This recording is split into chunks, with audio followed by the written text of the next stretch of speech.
Good evening, everybody. How's it going? I'm Anna Glavinsky with Cycling UK, and tonight we are celebrating the inauguration of the Maritime Heritage Trail in Belfast, connecting two communities, East Belfast and Sailortown. It also journeys through culture, history, celebrities, and, of course, heritage. It's a beautiful route, but before we allow ourselves to indulge in some escapism into Belfast and the joys of cycling, let me tell you a little bit about who Cycling UK are. Well, we are the nation's cycling charity, so we believe in a better world by bike. As this trail will show, we believe in greener cities. More people cycling will lead to healthier and happier populations, and it's better all round for the planet. We want to see thousands, millions more people cycling from all backgrounds, all different levels and all abilities. So if you'd like to find out more about the work we do, please do visit us and pay a little visit to our website, www.cyclinguk.org. So let's get on with tonight's event. We're going to be showing you a little video and then having a question with the famous Josh Murray. It's going to be really, really nice. So I want you to sit back, relax as we play the video, but don't relax too much, because for those of you that are paying attention, we're going to have a little fun quiz at the end, and you could win a real light from C-Sense or some muck off thanks to Mango Bike. So some great prizes for just having a little bit of fun. What more could you ask for? So pay attention, let's go.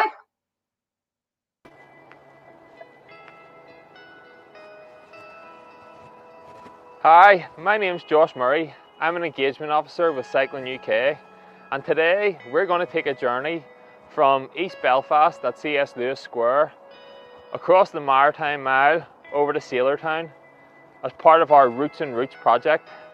We've been able to create this route and project thanks to funding from the National Lottery Heritage Fund. Our aim is to connect the communities of East Belfast and Sailortown through this journey, telling stories and showing the history and heritage of the areas and the industries that used to shape the place and the people. As part of the project, we're working with a number of different partners. We're working with the Eastside Partnership, Maritime Trust and Sailortown Regeneration. Today we're going to catch up with some representatives and find out a bit of history about the areas and a bit about what they're currently doing. Oh well, yes, East Belfast is absolutely chocker full of talent from the past and currently. I mean, like, we're standing in C.S. Lewis Square, which celebrates the work of one of Northern Ireland's most famous literary giants. All of the statues that are here that can celebrate Narnia and tell the story of the Pevensey children going through the wardrobe. This square used to not exist, obviously. Where we're standing here was like the heart of industrial East Belfast. Just across the bridge behind me was the largest rope works in Europe. There was a distillery around here, just within yards from where we're standing now. See, we're in spitting distance of the shipyard as well. And just up to 30 or 40 years ago, every morning at 8 o'clock, this road would have been absolutely packed with people making their way to factories and mills, just to start their day's work, and it was a real industrial heartland. So right now we're cycling on Ballymacart Walkway, which connects the Cumber Greenway and the Conswater Greenway. This was actually a former railway line, and believe it or not, there was a big accident here back in January 1945. It was the worst train crash in Ireland since 1889. 22 people were killed and 27 people were injured. But now it's a real popular spot for walkers, cyclists and the local community. This mural here depicts the railway crash that happened back in 1945, Ballymacart. It was created last year by Blaze FX in partnership with Eastside Community and also the City Council. It's a lovely piece of art.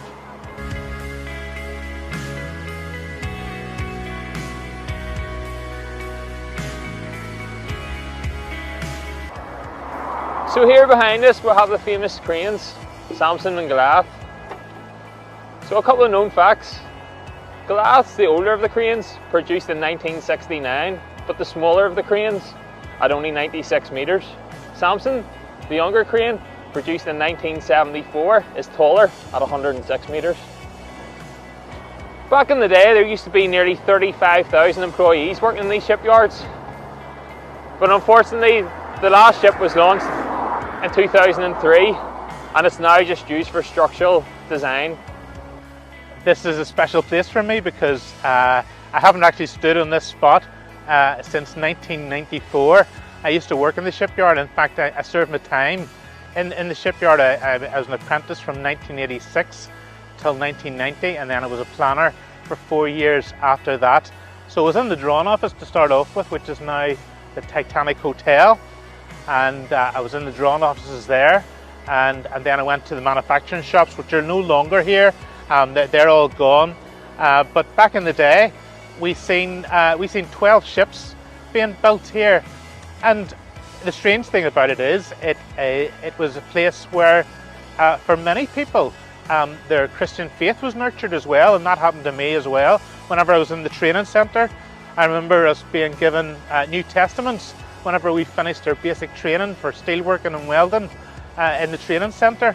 And then whenever I was in the shops, the manufacturing shops, every lunchtime I would have went for 15 minutes to a Bible study in the stager's hut, which was in the build-up shop, in the manufacturing shops just further on down that way, near the Samson crane.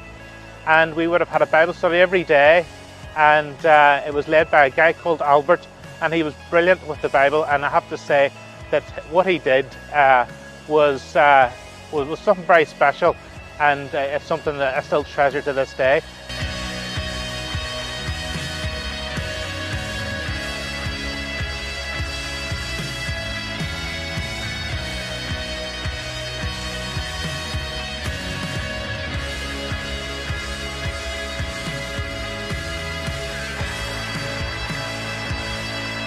Well, if you go back about 100 years ago, it would have been, Harland and Wolff would have been at their prime. So they would have been the biggest shipyard in the world at one time, employing over 50,000 people from sites across Belfast, Derry, London, Southampton and Glasgow.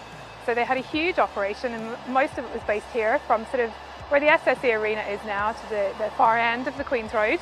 So it would have been a huge operation. Belfast Harbour really started developing the land in the 1800s. So straightening the river, reclaiming some of the land, and this all became an island called Queen's Island. And then it started becoming an area for shipbuilding. There was a People's Park on it at one point with a Crystal Palace, and then it was named after Queen Victoria for her visit to the city in the 1840s. SS Nomadic is probably a great example because it's the largest Titanic artefact in the world, and it was built to service RMS Titanic. So it was a sort of a taxi, a tender ship to take passengers from Cherbourg in France out to the Titanic before they went on their maiden voyage. And it's a quarter of the size of Titanic, and many of the same finishes and features and details. So you're really stepping on board, you know, an amazing passenger liner. HMS Caroline is one of the oldest remaining ships from the Battle of Jutland in World War I. So it wasn't built in Belfast, it was built in Birkenhead, but it's been in Belfast since the 1920s. So it used to be the headquarters for the Naval Reserves and is now a museum ship. So it's really interesting. But then as you cycle or walk around, you can see the sort of the heritage of the shipyard everywhere, from the docks, the Hamilton dock where we are today, up to the Alexandra dock and the Thompson dock, which at one point the Alexandra dock was the biggest dock in the world until it was surpassed by the Thompson dock, which was built for Titanic and Olympic, and you can go down into the bottom of it. And there's other things like the Great Light, which is on the walkway between the slipways and HMS Caroline, and it's one of the largest lighthouse optics in the world. And it's very rare that you would see a lighthouse on display like this. So we light it, and it's part of the Titanic walkway, and it's an amazing addition to the area. 18th September 1977, started as an apprentice fitter. I served 4 years there, leaving the training centre after 1978, and went out to different departments, ending up in the tool room as one of their tool fitters in the engine works, which is just across the road there on Queen's Road. As a 16-year-old lad coming in as a first-year apprentice, the size, the colossal shapes of these just blew me away. And obviously the size of the cranes. As a youngster, I was always involved in really small engineering projects. Like, I had my own mechano set. The first thing I used to do was build cranes with my mechano set. So great to see change. But the unfortunate thing is now we don't We no longer have that capacity to be able to make something, either building ships or building aircraft or building cars, where we can actually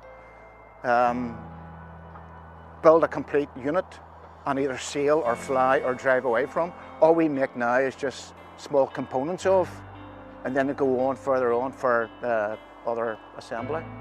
We're down here now at the Harbour Marina. This place looks completely different to what it used to look like back in the day. Back in the day there would have been big ships and busy with sailors. Now it's a bit more commercialised with the SSE Arena and some fancy luxurious apartments and private boats.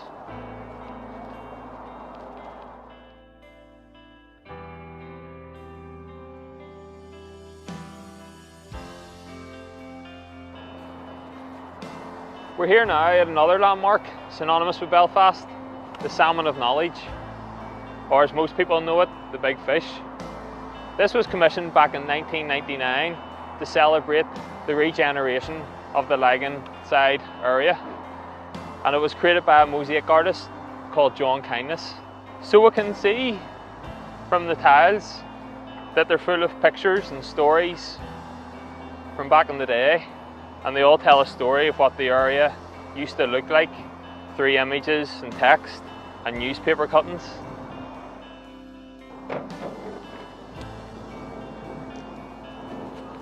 This is Clarendon Graving Docks. These docks were built in the early 1800s. There's two of them, named 1 and 2. Number 1's still the largest graving dock in Ireland today. As you can see, this area has been repurposed again. It's nothing what it used to look like, and it's now quite commercial.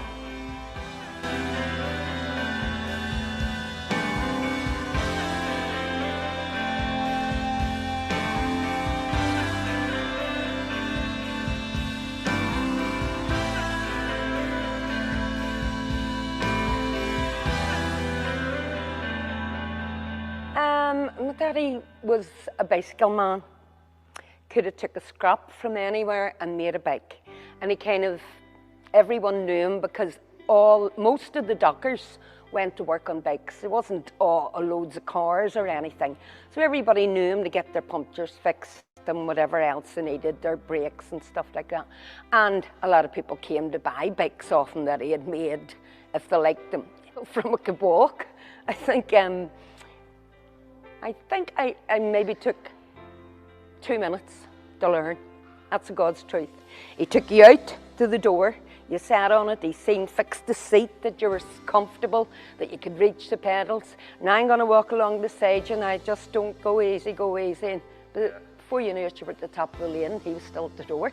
But really Sailor Town was called it because obviously it was the waterfront, and people, you know, a job in a boat was easy enough to get at that stage. So a lot of people here go back generations, basically travelling around the world. In the days when the ships had to be physically loaded and unloaded, so I mean there was a huge amount of work, back-breaking work I have to say.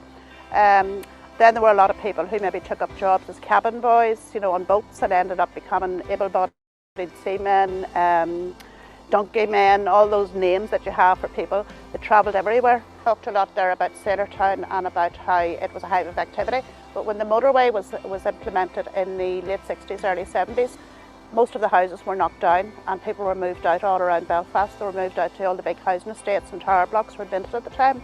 Built in 1880, and it was closed in 2001 after a vociferous campaign with local people who were really quite annoyed about it being closed. Actually obtained a lease on it in about 2006 from the Diocese of Down and Connor, but it was in a pretty bad state. A few years ago, 3 to 4 years ago, we started on a process of restoration.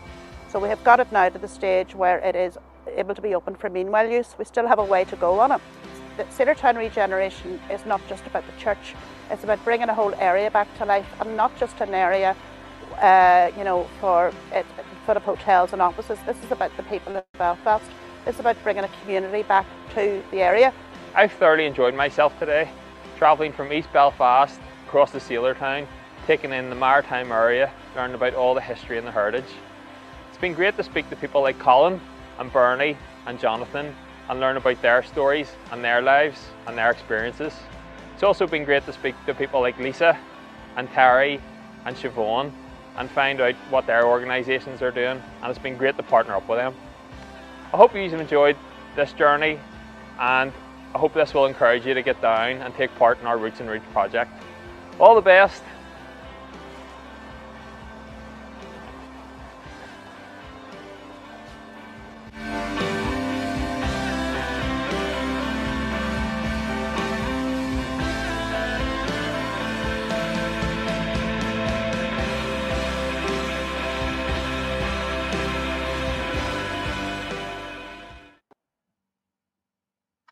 Lovely video there. And I'm actually sitting in the centre of Madrid myself right now, as I've come on a little cycling holiday. I really enjoyed touring around the city, and I never used to do city breaks too much because I always wanted to go on biking holidays. And it's only very recently that I started to realise that you can actually combine the two. And this project is a great example of that, because not only is it going to be an amazing resource for locals, it's also going to bring people to the area and allow them to discover the city in a new and interactive way. So let's get the man of the moment, the person who made this happen, onto the screen. Josh Murray. Hey, how you doing? Hello, Anna. Thanks very much for the introduction.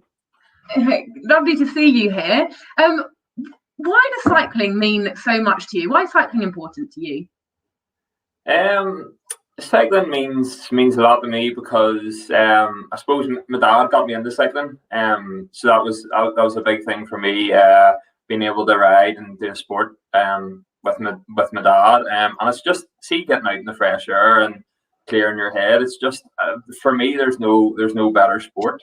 And like this project shows, it's a great opportunity. Provides you with a great opportunity to see places and explore new things. It's such a diverse activity in that way, isn't it? Like you say, it's the fresh air, it's ways of seeing things. It can mean so many things to different people. I want to find a little bit more about your life in cycling in a sec, but you might remember that we said that we've got a quiz coming up. For those of you that have been paying close attention to this video, you could win a prize as well. Some pretty decent prizes.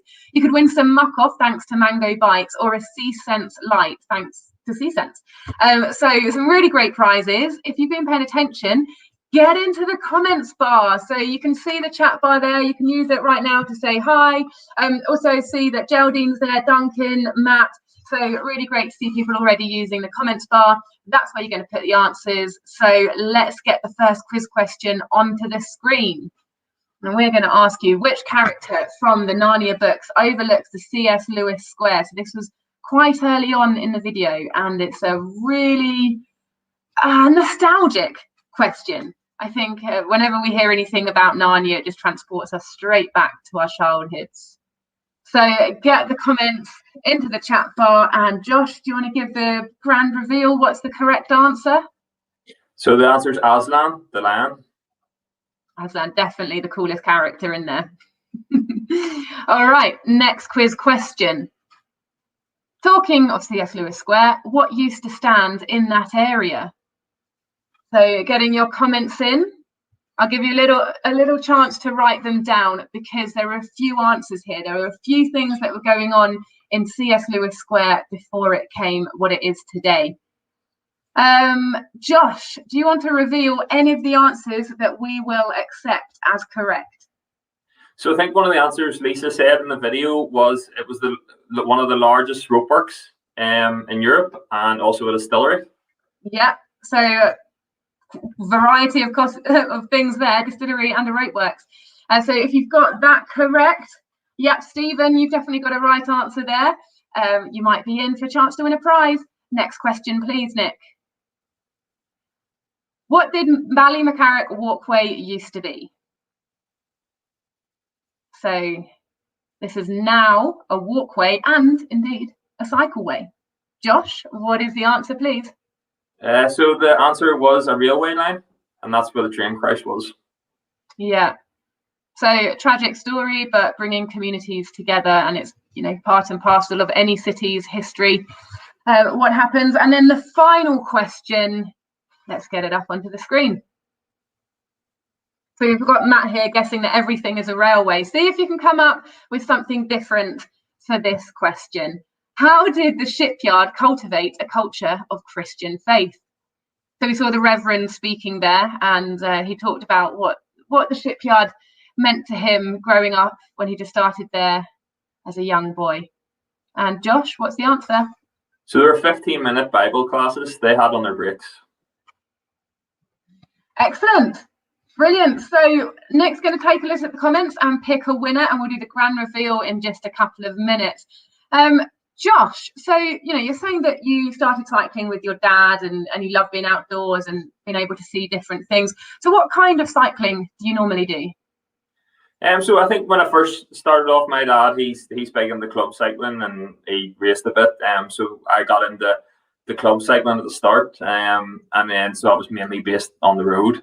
And then from there, I ventured into the dark arts of off-road, which didn't last too long, but I still enjoy riding off-road. I think in Northern Ireland, we're lucky we have a wealth of off-road trails. And then more recently, I suppose my cycling exploits have been in commuting and riding to the cafes in city bikes or Bromptons, whatever it may be. But yeah, it's been a journey, all right. Do you want to give any shout outs to any special cycling clubs that you've been part of and connected to?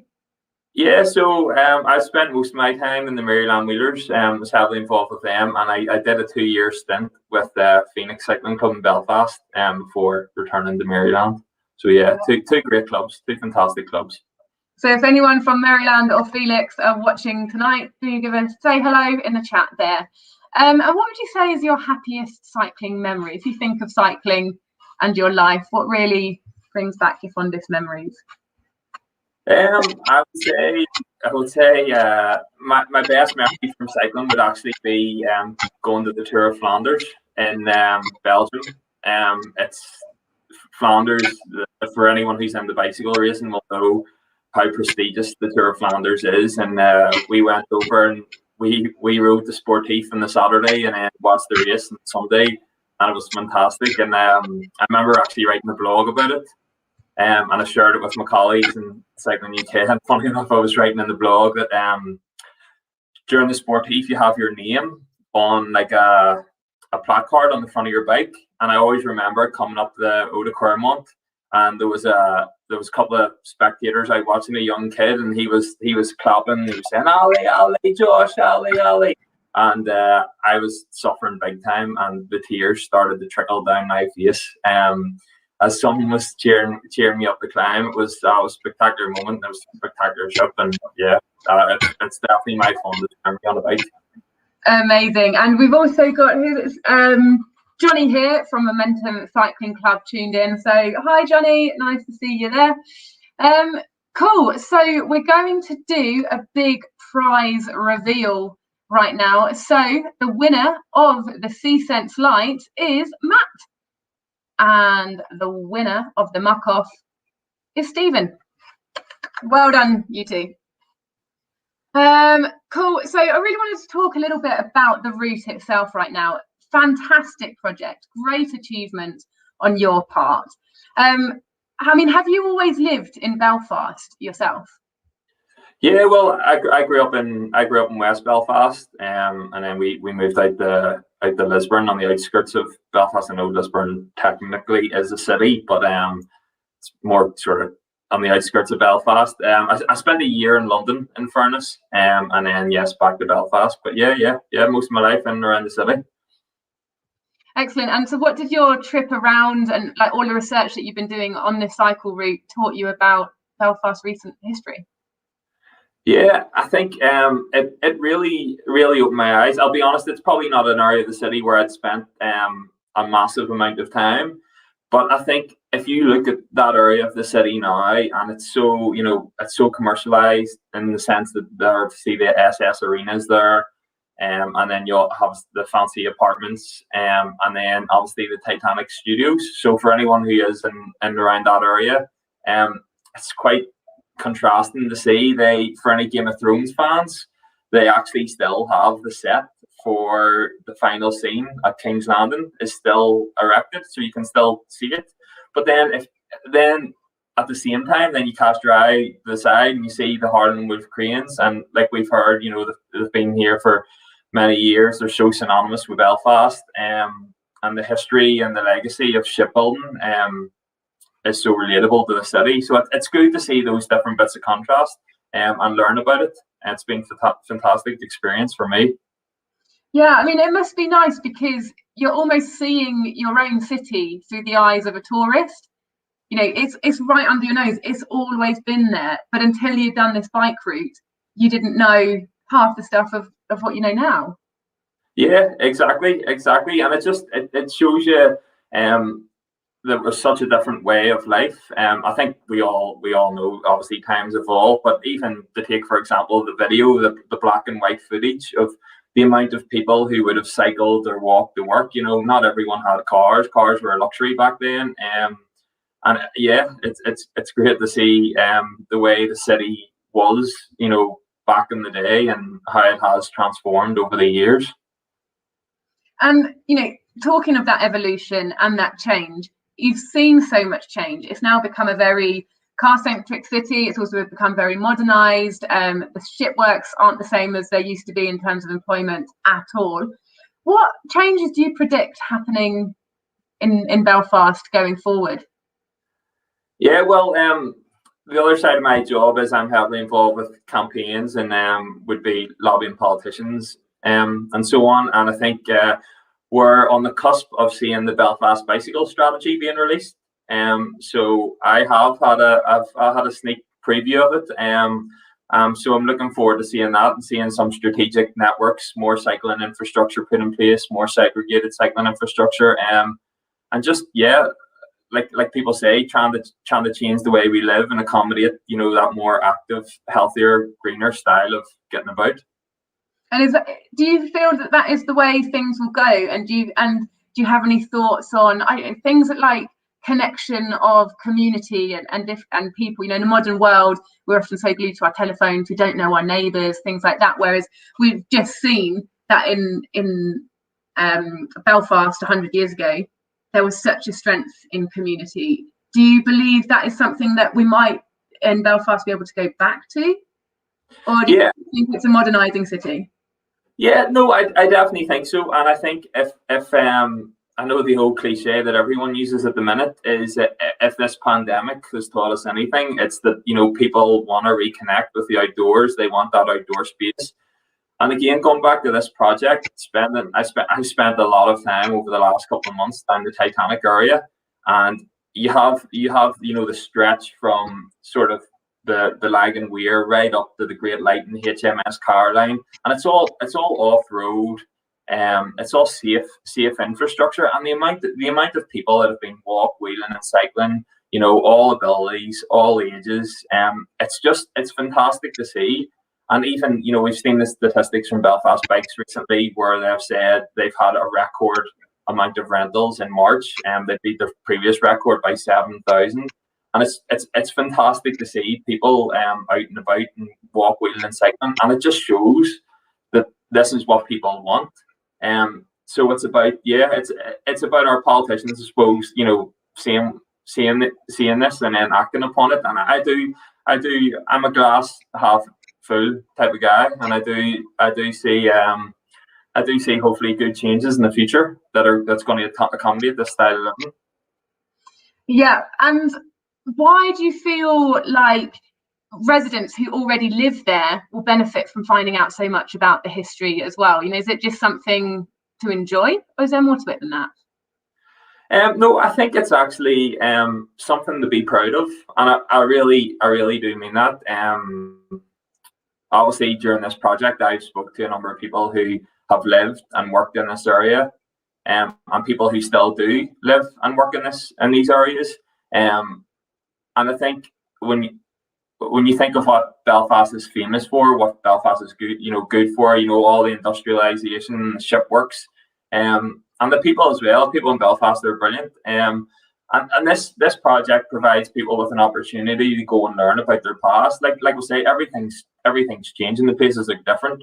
But by taking part in this project, you know, trying to find out the answers to the questions, you know, riding, speaking to people along the way. I know Terry's fantastic, and the ones in Eastside Partnership, Lisa's fantastic as well. And the great work that the Maritime Belfast Trust do helps people reimagine or imagine what the place used to be like, and they can be proud that of what the place used to be like and what it's like today. And it's a good chance to reconnect with their history and find out. I think especially as young children or young adults, it's a great opportunity for those who are interested in history or find out about their area, just to reconnect. And then, like I say, communities, and doing it by bike's a fantastic, or even walking is a fantastic way to do it. I'm sure any Belfast resident who's watching right now has got all the feels, talking about that community and that connection and the culture. But what about the practicalities of it? This route, how long is it? How hard is it? What's the terrain like? What's it actually like to ride? Yeah, so one of the great things about this route is whether you start in Sailortown or whether you start in C.S. Lewis Square, it's from point A to point B. It's just over 4 miles, which isn't a great distance, especially by bike. It's completely flat. I think you have to go over a bridge at one stage just to get to the other side of the railway. But other than that, it's able to be done by anyone at any age or any ability. And yeah, what's great about the route as well is even if you're starting in Sailortown, you can connect to the Loch Shore cycleway, which brings out towards sort of Jordanstown, Duncrew. And at the same time, if you're starting in C.S. Lewis Square, it's heavily connected to as one of the major junctions for the Connswater Community Greenway and also the Cumber Greenway. And then we also have the Lagan Towpath as well, which is another fantastic piece of cycling infrastructure, which isn't too far. So yeah, it's practical. You don't have to drive to it. It's able to be done by people of all ages and abilities. And yeah, fantastic. And it's some going getting a project like this off the ground and then getting it to where you've managed to get it today. Where does the seed for an idea like this come about? How did this project even get into motion? Yeah, so the funding was brought to my attention by a colleague in Wales, my colleague Gwenda, who she's doing something similar with the Lottery Heritage Fund in Wales. And then she spoke to Duncan, line manager, and we had a conversation. And then we sort of had a couple of ideas, spoke to a couple of members, and then Duncan had the great idea of speaking to the Queens. So we spoke to Queens, and Queens have their own heritage hub. So we spoke to Keith Lilly at Queens Heritage Hub, and Keith gave us 2 really good ideas. One of them was actually the Newry Canal, and then the other one was the idea that we went with. Unfortunately, due to time constraints and budget constraints, we could only pick one of the ideas. So we went with the Roots and Routes, the East Belfast to Sailortown. And yeah, the information that Keith has provided us with is fantastic. And the Queen's Heritage Hub actually provided us with an old map. So there's an interactive side of the project, which is online, which is on the Cycling UK website. And there's an old map that casts you back to hundreds of years ago, and it lets you know what Belfast was like without motorways and all the different neighbourhoods and houses that used to be there, which is great. And so do you have any other routes in the pipeline, or are you just going to jump on the bike and continue enjoying this one for the time being? Make the most of it. Yeah, no, we'll enjoy this one for the time being. We have a launch event on Saturday, but we do. I think it's definitely opened our eyes. Cycling UK, in terms of creating routes, and not even just creating routes, but bringing routes to life. We have a history of doing it with King Alfred's Way and the Great North Trail. And yeah, there's conversations ongoing in-house about how we're going to exploit opportunities in Northern Ireland and bring more trails to life and bring more routes to life. But I'll keep that close to my chest for the time being. Oh, it's being a little bit elusive there, but it sounds like maybe there's something in the pipeline, but it's more of a case of watch this space. And one final question for you before we wrap up tonight, very important one. We're being asked, what's your favourite cafe on the route? Yeah, that's it's hard to give a definite. Can I say 2? Am I allowed to say 2? Go on. I would say definitely Benny's Cafe over near Sailortown. They do some. I think the last time I was over, I had a nice coffee and a nice bacon sandwich. But then also at the same time, the paper cup over at the Titanic area, if you're looking for a nice tray bake and a nice, maybe an alternative milk, which is what I'm into. Yeah, that's definitely a good spot too. So are you definitely a coffee and a cake kind of guy? As long as it's vegan when you're out cycling? I wouldn't say so much vegan, but yeah, the alternative coffee and cake definitely. And what's great is you have a cafe at C.S. Lewis Square, you've one at Titanic, and you've one at the end, so you could do 3 coffee stops in 4 miles. I'm not sure how well that would go down, but yeah. It sounds like we're going to have loads of buzzing people cycling around Belfast thanks to this route. Like, it's really fantastic, Josh. Give yourself and your partners a massive pat on the back, because I'm sure that everyone in Belfast and visiting Belfast is going to be very excited about it. So well done. And just to let people know that if they want to find out more information, please get onto the link that is winging its way into the comments and down below, and find out more. And of course, if you've got any more questions, you can get in touch with Cycling UK and we can field them over to Josh, because you can see there's nothing he doesn't know about this route. Thanks for everybody's time tonight. Josh, thank you for joining me tonight. Yes, thanks very much. And Anna, can I just say one last thing? Just a big thanks to Eastside Partnership, Maritime Belfast Trust and Sailor Town Regeneration. With the help of those guys, it wouldn't have been possible, and it wouldn't be the project that it is. So yeah, big thanks to them. Team effort. Well done. Good night.